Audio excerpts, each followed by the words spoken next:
Hi guys, it's Tamara coming back at you with another video. Welcome back to my channel. Let's go ahead and jump into our next topic on trauma, which is going to be about learned helplessness. So I want to talk a little bit about what it is, and then also give you a little bit more of an in-depth look at what learned helplessness is. Learned helplessness is something that a lot of people with trauma seem to struggle with. They have a very hard time figuring out how to get out of the trauma, and then once they're out of the traumatic situation, they have a hard time figuring out how to heal. That's usually the stage known as post-traumatic growth, and we will actually focus on that the very last video of the 4-week series on trauma. So we're going to wrap up this conversation by talking about post-traumatic growth, but the benefits for you today, and I'm going to post them over here, is that you will be able to define learned helplessness, and you will also learn 2 ways to cope with it, as well as process it and how it affects you in your personal life. Okay, so let's go ahead and get started. The idea of learned helplessness was created and kind of honed by Dr. Martin Seligman. He was a professor, or a psychologist, I should say, a researcher, who actually used rats in a cage with electric shock to determine the motivation of one rat versus the other. The whole idea was to set up a condition in which the rats were placed in a cage, and they would receive so many electronic shots, or shocks I should say, while trying to escape the cage. The whole idea was to see what rat would actually fight to get out of the condition or the situation versus how the other rat would respond. Would he sit in the corner and just give up, or will he try to fight and have courage and get out of this particular situation?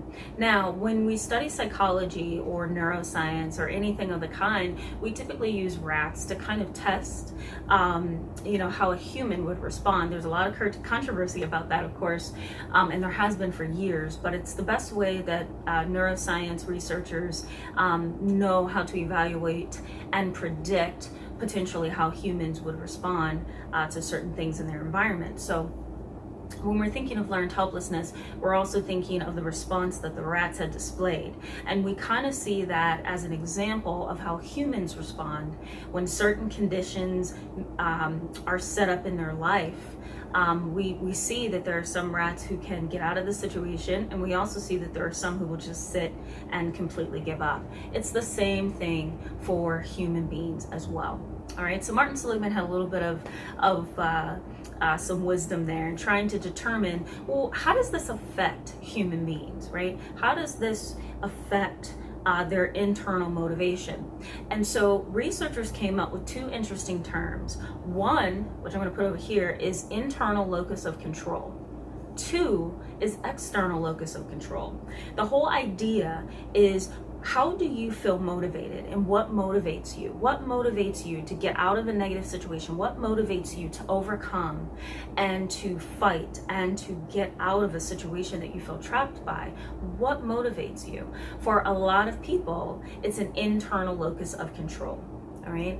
Internal locus of control basically means that you assign to yourself your strength, your personal characteristics, your motivation, and everything about you comes from within. That kind of an attitude often leads to hope, because you feel like everything that happens to you in your world is determined by your actions alone. It's determined by your thought patterns, your beliefs, your values, right? An internal locus of control. However, if we look at it from a negative perspective, an internal locus of control can lead to depression and anxiety, because you believe that everything that happens to you is based on something that's internal with you, something that's wrong with you, something that you're not doing right. So you can look at internal locus of control in both a positive and a negative sense. The same thing with external locus of control, right?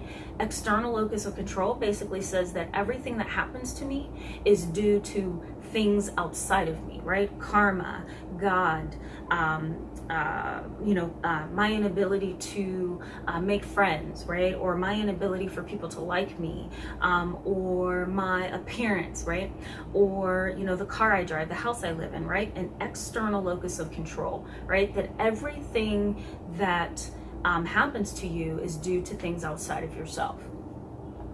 This can also be positive as well, right? Because you're not going to blame yourself so much, an internal locus of control, for things that happen to you. You might actually start blaming external things for creating problems for you. That can make you feel helpless, right? Because you feel that what's the point in changing internally, growing, learning, and engaging in post-traumatic growth, right? Or therapy if everything outside of me controls my life. Right? So as you can see, internal locus of control, right, and external locus of control are both important concepts of learned helplessness. Can you see how you can become helpless in your situation just by having an external, I should do it this way, shouldn't I? An internal and an external locus of control. Right? Can you see how that can negatively influence your life, and also how it can positively influence your life? So in terms of trauma, in terms of culture, okay, and this is something that I've been talking about this month in favor of Ethnic Minority Mental Health Awareness Month, in terms of understanding it from a perspective of culture, right? If you are Native American, Hispanic, Latina, Latino, if you are African American, if you are Asian, right? If you're from Thailand, whatever, if you're Hawaiian, culturally learned helplessness can be the result of institutionalized discrimination. It could be the result of not being able to fit in. It could be the result of being ousted and portrayed negatively through media, through society, through personal beliefs of other people, right? So cultural learned helplessness can really make you feel like you're standing in quicksand, right? Because every time you try to get ahead, you get pushed back. That is external locus of control, right? Cultural external locus of control. Every time you attempt to do something, you get pushed back by institutions, by people with false beliefs, right? By challenges to your belief systems and your values. Now, cultural learned helplessness can also be influenced by an internal locus of control, a cultural internal locus of control. The idea that because you are a part of a culture that may not be looked upon favorably by the majority, that something's wrong with you, right? And so then you just give up. You say, the heck with trying to get a good job, the heck with trying to get a good education, forget trying to live in certain neighborhoods, right? What's the point? The internal cultural locus of control, right, causes you to self-blame and engage in what we call rumination. All right, rumination is almost like circular reasoning, right? It's this process of going over and over and over something in your mind until it begins to wear you down and make you feel unmotivated and defeated, right?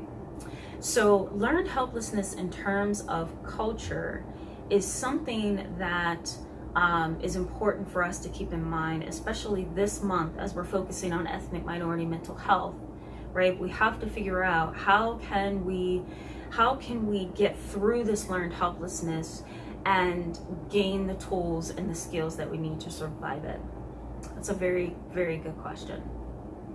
All right, guys, so thank you so much for being with me today. I encourage you to give this video a thumbs up if it was helpful for you, and hit the subscribe button if you're not already subscribed. Thank you if you have already subscribed. I appreciate that. Love connecting with you guys. Love your comments. Love your feedback. Love your emails.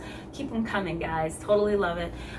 Next video, we're going to talk about ways that you can get through learned helplessness. I'm going to give you some therapeutic tools and tips on how to overcome that learned helplessness. So stay tuned for that next video. We have a few more weeks, guys, of this topic on trauma. So if you have questions about this, make sure that you post them in the comment section below, because then that way I can spend some time answering your questions, and I might do a video that has some of the questions that you guys are sending to my email. So keep them coming, guys. All right, I'll see you really soon, and take care. Bye-bye.